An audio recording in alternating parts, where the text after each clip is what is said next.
தென்னாடுடைய சிவனே போற்றி, எந்நாட்டவர்க்கும் இறைவா போற்றி. 2024 வருடம் தமிழுக்கு குரோதி வருடம் அப்படிங்கிறது இப்போ நடந்துகிட்டு இருக்கு. குரோதி வருடத்தில் ஆடி மாதம் அப்படிங்கிறது முடிஞ்சு ஆவணி மாதம் தொடங்க போகுது. ஆடி மாதம் அப்படின்னாலே எல்லாருக்கும் ஒரு கழுவடை அப்படிங்கிற மாதிரி தான் நினச்சிருப்பாங்க. அந்த கழுவடை மாதம் அப்படிங்கிறது இப்போ கழிய போகுது. சரிப்பா, ஒரு வழியாக ஆடி போயிடுச்சுரா, ஆவணிலையாவது ஏதாவது நமக்கு நல்லது நடக்குமா? ஏகப்பட்ட திட்டம் வச்சுருந்தேன், ஆடியில் ஒன்றும் நடக்கலை. ஆவணிலையாவது இதை செய்யலாமா இதை செய்யலாமா அப்படின்னு யோசனையோடு ஆவணி மாதத்துக்குள்ளே வரீங்க. அப்போ உங்களோட ராசிக்கு கிரக அமைப்புகள் எப்படி இருக்குது, உங்களோட ராசி பலன்படி இந்த ஆவணி மாதத்தில் என்னென்ன செய்யலாம் என்னென்ன செய்யக்கூடாது அப்படிங்கிறத நம்ம முன்கூட்டியே தெரிஞ்சு வச்சுக்கிறது நல்லது. இந்த மாதத்தில் கிரக அமைப்புன்னு பார்த்தீங்கன்னா, கிரகங்களுக்கெல்லாம் ராஜா சூரியன். அவர் ஆட்சியில் உட்காந்துருக்கார் தன்னோட சொந்த வீடான சிம்ம ராசியில். அதுமாதிரி செவ்வாய் பார்த்திங்கன்னா குருவோடு கூடியிருந்தார் ரிஷப ராசியில். இப்போ செவ்வாய் என்ன பண்ணுறாருன்னா 10ஆம் தேதி மிதன ராசிக்கு போயிடுறாரு. அதோடு பார்த்திங்கன்னா சுக்கிர பகவான் சிம்மத்திலேருந்து 10ஆம் தேதி கன்னிராசிக்கு போய் நீசமாயிடுறார். புதன் புத்தி காரகன் கடகராசிலேருந்து 5ஆம் தேதி சிம்ம ராசிக்கு போக போகிறாரு. அப்போ புத ஆதித்ய யோகம் அப்படிங்கிறது கிடைக்க போகுது. அதோட சனி பகவான் கும்பத்தில் தன்னோட சொந்த வீட்டில் ஆட்சி, அதே நேரத்தில் வக்கரம். குரு பகவான் அசுர குருவோட வீட்டில் தேவகுரு உட்கார்ந்துருக்கார் ரிஷபராசியில். விஷப்பாம்பு ராகு மீனத்தில், விஷமற்ற பாம்பு கேது கன்னி ராசியில். இதான் இந்த நவகிரகங்களோட ஒரு பொம்மலாட்டம் மாதிரி இருக்குது. ராசியில் பார்த்திங்கன்னா சனி பகவான் ஆட்சி, சூரியன் ஆட்சி, 2 பேரும் பார்த்திங்கன்னா பார்த்துக்கிறாங்க ஒருத்தர். இந்த பகை கிரகங்களோட பார்வை உங்களுக்கு என்ன செய்ய போகுது? இப்படி ஏகப்பட்ட குழப்பங்களுக்கு மத்தியில் ஆவணியை எதிர்கொள்கிற உங்களுக்கு இந்த மாதம் என்ன கிடைக்குது அப்படிங்கிறத பார்த்துருவோம். துளாராசி நேயர்களே, உங்களுக்கு இந்த ஆவணி மாதம் எப்படி இருக்குது அப்படின்னு பார்த்தீங்கன்னா, மாத தொடக்கத்தில் ராசிநாசன் சுக்கிரன் லாபாதிபதி சூரியனோடு சேர்ந்து லாபஸ்தானத்திலே இருக்கார். நல்ல ஒரு இடம் அப்படிங்கிறது தான். அப்போ 10 தேதி வரைக்கும் உங்களுக்கு எந்த விதமான பிரச்சனை அப்படிங்கிறதும் இல்லை. ஏதோ காசு பணம் 10 ரூபா வந்துக்கிட்டு இருக்கோம். அஷ்டமத்தில் குரு இருந்தாலும் கூட ராசி அதிபதி சுக்கிரன் நமக்கு 5 ரூபா 10 ரூபா கொடுத்துக்கிட்டு தான் இருப்பார். அப்போ செய்தொழிலில் ஏதோ சராசரியான வளர்ச்சி அப்படிங்கிறத விட ஒரு 10 ரூபா கூட சம்பாதிக்கலாம். மாதம் ஒரு 10,000 சம்பாரிச்சியா, இல்லை தினம் ஒரு 100 ரூபா சம்பாரிச்சியா, இன்றைக்கி அதோட 10 ரூபா கூட வந்திருக்கு அப்படிங்கிறத நீங்கள் சந்தோஷப்பட்டுக்கலாம். அந்த அளவுக்கு மொதல் 10 நாளைக்கு வருமானம் அப்படிங்கிறது திருப்தி கொடுக்குறதா தான் இருக்கும். அதோட அதிகார வர்க்கத்தோட ஆதரவு அப்படிங்கிறது இருக்கும். பெரிய இடத்துல இருக்கக்கூடிய அதிகாரிங்க, பெரிய இடத்துல இருக்கக்கூடிய அரசியல்வாதிங்க, இவங்க எல்லாம் கொஞ்சம் அப்படியே பழக்க வழக்கமாவாங்க. அவங்கள வச்சு ஒரு காரியம் சாதிச்சிக்கலாம். ஒரு வீடு கட்டணும், ஒரு தொகுப்பு வீடு போடணும், போய் பஞ்சாயத்தில் எழுதி கொடுக்கணும், கிராமத்தில் பேசணும், இந்த மாதிரிலாம் இருந்தால் டக்குன்னு அதுக்கு ஆள் கிடைக்கும், உங்களுக்கு சப்போர்ட் இருக்கும். ஒரு அலுவலகத்தில் ஒரு வேலை செய்கிறோம், ஒரு வங்கியில் ஒரு லோனுக்கு விண்ணப்பிக்கிறோம், ஒரு ரெக்கமெண்டேஷன் தேவைப்படுது, பிள்ளையோல ஒரு காலேஜில் சேர்க்கணும், இந்த மாதிரி சகல விதமான விஷயங்களுக்கும் அதிகார வர்க்கத்தோட ஆதரவு உங்ககிட்ட இருக்கும். அது ஒரு சந்தோஷத்தை கொடுக்கும். ஒரு வேலைகளை வாங்கணும் பிள்ளைகளுக்கு அப்படின்னா கூட போய் இந்த 10 நாளில் அந்த காரியம் அப்படிங்கிறத நீங்கள் சாதிச்சிக்கலாம். என்ன ஜோசியரை எதுக்கு எடுத்தாலும் 10 நாளுங்கிறீங்களே அப்படின்னு நீங்கள் கேட்கலாம்.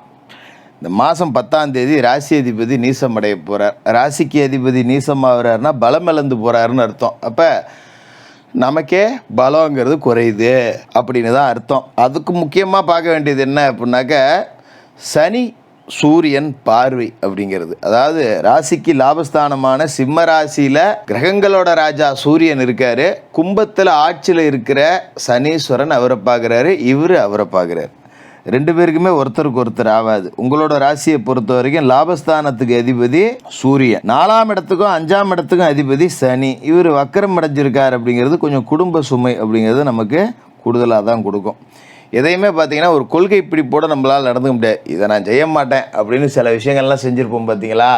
இப்போ 10 ரூபா பணத்துக்காக அதிகம் செய்கிற மாதிரி ஆகிடும். என்ன பண்ணுறது, இந்த வேலையெல்லாம் செய்யக்கூடாதுன்னு நினச்சேன், வருமானம் இல்லையே என்ன பண்ணுறது, கௌரவத்தை பார்த்தா ஆகுமா அப்படின்னு சொல்லிட்டு நம்ம செய்யக்கூடாதுன்னு நினச்ச வேலையெல்லாம் செய்வோம். கொஞ்சம் இறங்கி போய் விட்டு கொடுத்து போகிறது இதெல்லாம் இருக்கும் இந்த மாதத்தை பொறுத்த வரைக்கும். இல்லை அப்படின்னா பெருசாக 10 ரூபா நம்ம சாதிக்க முடியாது, கடன் வாங்குற மாதிரி ஆகிப்போம். இந்த சனி சூரியனோட பார்வை அப்படிங்கிறது தான் இருக்குது. அதோட பூர்வீக சொத்து இருக்குது பார்த்தீங்களா, அது கொஞ்சம் தலை தூக்கும். சொத்தில் ஏதாவது இப்போ பாகம் பிரிக்கணும் அப்படின்னு பேச்சுவார்த்தை நடத்திங்கன்னா உங்களுக்கு உண்டான பாகம் கிடைக்காது. இல்லைன்னா அண்ணன் தம்பி உள்ள சண்டை போட்டுட்டு கிடக்கணும். தாய் வழி ஆதரவு அப்படிங்கிறது நமக்கு இருக்காது. இப்படி சகல விதமான பிரச்சனையும் வரும். அப்போ ஒரு பாட்டன் சொத்து இருக்குது, முப்பாட்டன் சொத்து இருக்குது அப்படின்னா இந்த காலகட்டத்தில் பாகப்பிரிவினை தொடர்பாக வாயே திறக்க வேண்டாம். அது பற்றியா பேசிக்கிட்டோம். ஏதோ குடும்பத்தில் பேசி பாகம் பிரிக்கணும் அப்படின்னா கூட இப்போ என்னம்மா இன்னும் கொஞ்சம் நாள் போட்டும் பார்த்துக்கலாம் அப்படின்னு சொல்லிட்டு இழுத்துக்கிறது அப்படிங்கிறது தான் நல்லது. இப்போ பாகம் பிரித்தோம்னா உங்களுக்கு உண்டான பாகம் கிடைக்காம போகலாம். இல்லைன்னா பாக பிரச்சனையில் மன வருத்தம் வந்துடும் ஒருத்தருக்கு ஒருத்தர். ஒரு சொத்துக்காக அப்புறம் பேச்சுவார்த்தை இல்லாமல் போயிடும். இந்த மாதிரிலாம் இருக்குங்கிறதால கவனமாக இருக்கணும். அதுமாரி புரிய சொத்தில் ஏதாவது கேஸ் ஈஸி நடந்ததுன்னா அதெல்லாம் போய் முறையாக பாருங்கள். ஏதோ கேஸ் நடந்துகிட்டு இருக்கு, வக்கீல் நமக்கு ஜெயிச்சு கொடுத்துருவாரு அப்படின்னு இல்லாமல் என்ன போயிட்டுருக்கு, ஏது வந்துக்கிட்டு இருக்கு, போனோமா வக்கீலை பார்த்தோமா அவருக்கு உண்டானதை 10 ரூபாயை கொடுத்தோமா அப்படிங்கிற மாதிரி அதை கொஞ்சம் கண்காணிக்கிற வழியை பார்க்கணும். சொத்துக்கு நம்ம கையை விட்டு போயிடக்கூடாது. அதில் ரொம்ப கவனமாக இருந்துக்கணும். அதேமாரி வழக்கு தொடர்பான விவகாரங்களை கூடுமான வரைக்கும் நீதிமன்றத்துக்கு வெளியிலேயே பேசி தீர்த்துக்கலான்னு உங்களை தேடி வருவாங்க. இந்த காலகட்டத்தில் பேசி தீர்த்தாலும் கூட உங்களுக்கு சாதகமற்று இருக்கும். அதனால் பேச்சுவார்த்தையில் நல்லா விவரம் தெரிஞ்சவங்கள, முக்கியமான பெரியவங்கள கூட வச்சுக்கிறது அப்படிங்கிறது தான் நல்லது. அதோட நல்லதே எதுவும் சொல்ல முடியாது ஜோசியரே அப்படின்னு நீங்கள் நினைக்கலாம். ஆவணி 10ஆம் தேதி மிதன ராசிக்கு செவ்வாய் வராரு. ராசிக்கு 2க்கும் 7க்கும் அதிபதியான செவ்வாய் பாக்கியஸ்தானத்துக்கு வராருங்கிறது நல்ல நேரம்.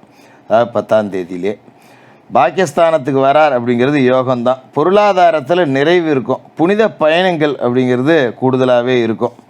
அதாவது ஒரு திருப்பதிக்கு போகிறேன், ஒரு நவகிரக சுற்றுலா போகிறேன், இல்லை ஒரு இஷ்ட தெய்வ கோயிலுக்கு போகிறேன், குலதெய்வ கோயிலுக்கு போகிறேன், இப்படி ஆன்மீக பயணங்கள் அப்படிங்கிறது இந்த காலகட்டத்தில் கொஞ்சம் கூடுதலாகவே இருக்கும். மாதிரி தொழில் பார்த்திங்கன்னா எதிர்பார்த்ததோட 10 ரூபா கூட கிடைக்கும். நான் ஏற்கனவே சொன்ன மாதிரி தான். அதனால் காசு பணத்துக்கு பஞ்சம் இல்லை. சொத்து பத்தில் மட்டும் கொஞ்சம் கவனமாக இருந்துக்கணும். உடல் ஆரோக்கிய பிரச்சனை, குறிப்பாக தாயாரோட உடல் ஆரோக்கிய பிரச்சனையில் கவனமாக இருக்கணும். பிள்ளைகளுக்கு உடம்பு சரியில்லாமல் போயிடும்.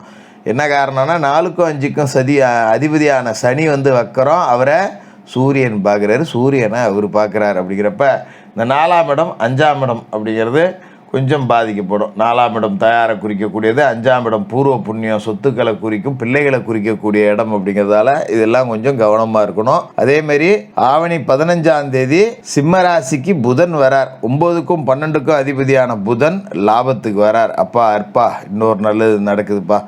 இந்த காலகட்டத்தில் என்ன ஜோசியர் நல்லது அப்படின்னு கேட்கலாம். புது வண்டி வாகனம் வாங்கக்கூடிய யோகம் அப்படிங்கிறது கிடைக்குது. தொழில் உத்தியோகத்தில் முன்னேற்றம். கூட்டு தொழில் நடத்துகிறவங்க கொஞ்சம் தனித்து வந்து தொழில் செய்யலாம் அப்படின்னு யோசிக்க தொடங்குவீங்க. வரலாம், தப்பு கிடையாது. நேரம் நல்லா இருக்குது. பெரிய புகழ்பெற்ற ஆலயங்களுக்கு போய் வணங்கணும் அப்படிங்கிற எண்ணம் வரும். ஒரு நம்ம இப்போ ராமர் கோயில் கட்டியிருக்காங்கல்ல, அயோத்தி ராமர் கோயிலுக்கு போகணும், திருப்பதியில் போய் வெங்கடாஜலபதி பெருமாளை பார்க்கணும், சபரிமலைக்கு போய் ஐயப்பனை பார்க்கணும், இப்படி பிரசித்தி பெற்ற ஆலயங்களுக்கெல்லாம் போகணும் அப்படிங்கிற ஒரு எண்ணம் அப்படிங்கிறது நமக்கு வரும். அதை நீங்கள் தாராளமாக செய்யலாம், தப்பு கிடையாது. பொது வாழ்க்கையில் இருக்கிறவங்களுக்கு எதிர்காலத்தை பற்றின பயம் அப்படிங்கிறது வரும். அதை தூக்கி தூர போட்டுருங்க. ஒரு அரசியலில் இருக்கோம், போகிறோம் வரோன்னா நமக்கு ஏதாவது பதவி கிடைக்குமா, இதை வச்சு ஏதாவது 10 ரூபா சம்பாதிக்கலாமா, இல்லை எலெக்ஷனில் சீட்டு கொடுப்பாங்களா, இதை பற்றின சிந்தனை அப்படிங்கிறது ஓடிக்கிட்டே இருக்கும். அதில் அந்த காலகட்டத்தில் நம்ம பெருசாக பார்த்துக்க வேண்டியதில்லை. அதோட இந்த மாதத்தில் ஆவணி 10ஆம் தேதியிலேருந்து 12ஆம் தேதி காலையில் வரைக்கும் சந்திராஷ்டமம் அப்படிங்கிறது இருக்குது. இந்த சந்திராஷ்டம காலகட்டத்தில் முக்கிய முடிவுகள், சுபகாரிய பேச்சுவார்த்தைகள், தொழில் ஒப்பந்தங்கள், தொலைதூர பயணங்கள், இது எல்லாத்தையுமே தவிர்த்திடணும்.